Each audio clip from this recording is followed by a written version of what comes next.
সুনামগঞ্জের দুর্গম হাওর এলাকা জামালগঞ্জ, মদনাকান্দা, হিজলা, নোয়াপাড়া সহ ৫টি গ্রামের বাসিন্দাদের যাতায়াতের একমাত্র ভরসা নৌকা।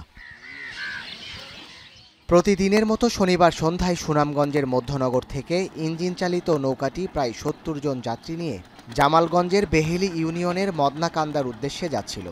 ঈদের কারণে নৌকাটি ছিল অতিরিক্ত যাত্রী ও পণ্য বোঝাই। প্রায় ৭০ কিলোমিটার পথ পাড়ি দিয়ে মদনাকান্দায় পৌঁছে তীরে ভেড়ার কিছু সময় আগেই ডুবে যায় নৌকাটি। মৃত্যু হয় ২ নারী ও ২ শিশুর। ঢাকা থেকে ঈদের ছুটিতে আসা নীরেন সরকার মধ্যনগর বাজার থেকে বোনের বাড়ি মদনাকান্দায় বেড়াতে যাচ্ছিলেন। সাথে ছিল তার একমাত্র মেয়ে রুদ্র জয়ন্তী সরকার ও বড় ভাইয়ের স্ত্রী। কিন্তু এই যাত্রায় যে তাদের জীবনের শেষ যাত্রা হবে কে জানত। সাথে থাকলেও মেয়েকে বাঁচাতে না পারার আক্ষেপ নরেন সরকারের। সেন্সলেস অবস্থা থাকে ভাবে ছাদের উপরে আমার বোন জামাই ছিল, আমার মেয়েটাও ফাইনে আমি চিল্লাচিল্লি করতেছি, আমার মেয়েটা দেখতেছি না। মেয়েকেও কিছুক্ষণ পরে দেখা যায় ওটা না বা করছে আমার ভাতি যায়।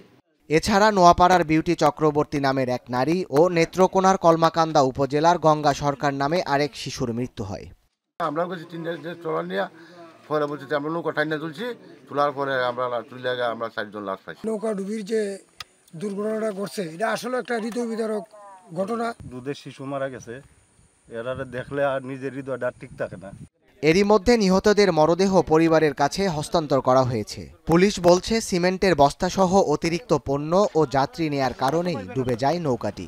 মধ্যনগর থেকে ৬০-৭০ জন যাত্রী এবং মালামাল, ঈদ সংক্রান্ত বা তাদের নিকটবর্তী যেহেতু বাজার নাই, বিভিন্ন কিছু মালামাল নিয়ে যাত্রী বোঝাই ৬০-৭০ জন লোক নিয়ে এই নৌকাটা যখন আসছে, এই যে মদনাকান্দার পার্শ্ববর্তী তেগাঙ্গা ৩টা নদীর মোহনা, এইখানে নৌকাটা ডুবে যায়।